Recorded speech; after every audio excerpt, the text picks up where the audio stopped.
Jason Palmer, one of the hosts of The Intelligence, The Economist's daily current affairs podcast. The Economist's award-winning shows make sense of what matters, from our special series on China's president to our weekly podcasts on business, technology, and American politics. Our journalists provide fair, in-depth reporting on the events shaping the world. To get the annual plan for less than $2.50 per month, search for Economist Podcasts Plus to start listening today. This is Optimal Finance Daily, episode 2620, Playing Financial Chess by ESI of esimoney.com. And I'm your host and personal finance enthusiast, Diana Merriam. We're going to jump right into today's post to start the week as we optimize your life. Playing Financial Chess by ESI of esimoney.com. As I noted in What I've Been Reading, the leadership team at work has been reading Scaling Up, How a Few Companies Make It and Why the Rest Don't, Rockefeller Habits 2.0. It's a basic management book in many ways, and yet most companies don't implement the basics, but also a very good one if you're interested in business. A quote from the book stood out to me and I wanted to share it with you. Quote, "Good managers play checkers while great managers play chess." End quote. It compared those who think and plan far ahead, deal with complexities, and cope with a variety of issues moving in various directions, playing chess, to those who think at one level only, don't see the entire picture, and manage in a simplistic way, like playing checkers. They apply this to business, of course, but I think it can be applied to personal finances as well. Financial chess.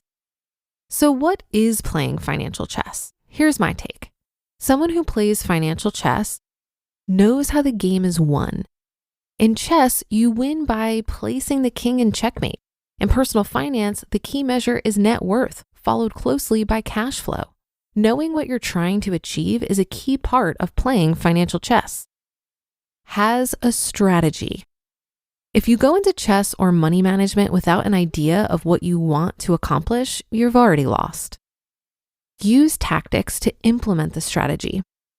Once you have your strategy, you have to implement it move by move, slowly over time to see the fruits of your efforts. Focus on priorities. In chess, it's a priority to defend your king while also making progress in attack. In personal finance, there are priorities like earning, saving, and investing. Ignore any of these at your peril. Uses tried and true principles to his advantage. In chess, there are tried and true principles like controlling the center, space, time, safety, etc., that generally lead to a victory.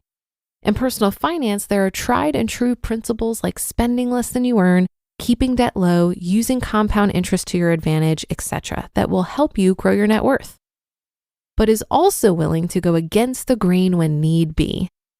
Some of the greatest chess matches contain sections where one player abandons the tried and true, throws his opponent into confusion, and crushes him as he tries to figure out just what's going on.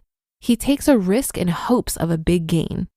In personal finance, success often comes from taking counterintuitive actions, like buying when others are selling, investing even if the market's going down, putting money into index funds, an investment that is average and yet beats most others, taking a few risks like investing in real estate or peer-to-peer lending, and so on. Adjusts as needed to challenges. In both chess and life, unexpected things happen. Those who are successful adjust as needed and take the correct action. Knows there are many ways to win. I've seen every piece on the board make the move that results in checkmate. In money management, there are also multiple roads to success. Earn big, save big, start your own business, invest wisely, and on and on. Understands that sacrifice could be the key. In chess, sometimes you must sacrifice a piece to gain a bigger advantage in another way. In personal finances, sacrifice of some sort is almost always required to amass any substantial amount of wealth. Realizes that sometimes the small things make the biggest differences. A pawn can win the game in chess if managed correctly. Saving a bit here and there year after year after year and investing it wisely can make you wealthy over time. Considers safety first. You must keep your king safe above all else. With money, you must balance risk and reward, of course, but I always play it conservatively, knowing if things go poorly, I have a margin of error built in. Knows that bold moves and calculated risk can pay off. In chess, sometimes it's speed and the force of the attack that wins the game, not just having more or better pieces. With money, sometimes you need to risk a bit for a good reward. For me, my entry into real estate was a bold move, at least for me. That has certainly paid off. Has patience. Have you ever seen a chess match? It's like watching paint dry. The best players have patience like no other.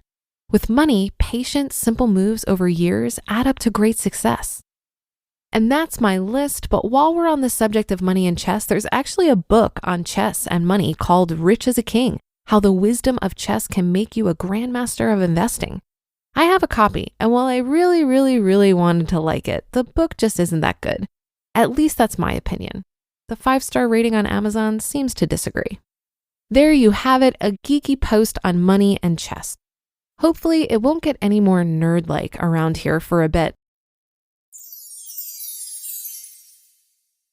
You just listened to the post titled Playing Financial Chess by ESI of esimoney.com. And I'll be right back with my commentary. It's no secret that something always comes up when you're running a small business. It's time to take the pain out of payroll benefits and HR and put the joy back in running your business with Gusto. Gusto's payroll and HR services can make it a little easier. Gusto was designed for you, the small business owner.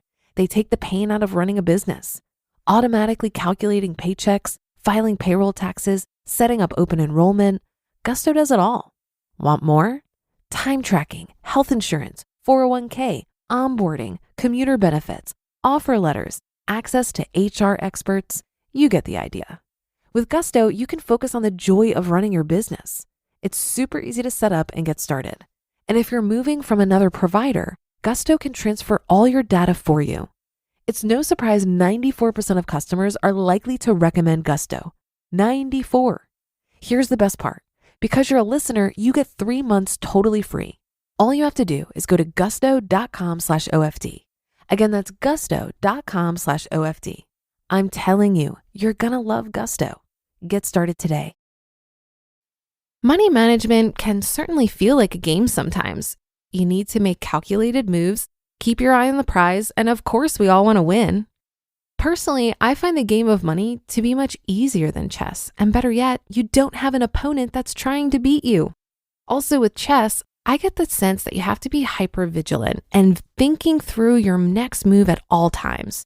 But with money, I think most of the heavy lifting is done when you're first starting out and your main task is to develop good habits, or when you have a big life change that forces you to reassess and recalibrate. Once you're out of debt and the habits of budgeting, saving, and investing are in place, and better yet, are automated, there's a point where you can relax on autopilot a little bit.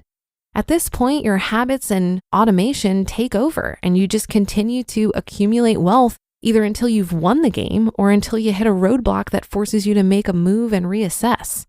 And then there are the times when the game gets more exciting. You can get yourself to a level of financial security that perhaps isn't financial independence, but allows you to take some risks that would have been unwise when you were less financially secure. The point is, that is your game to play. There are so many ways to win, and it's totally possible to have fun along the way. And that should do it for today. Have a happy rest of your day, and I'll see you on the Tuesday show tomorrow, where your optimal life awaits.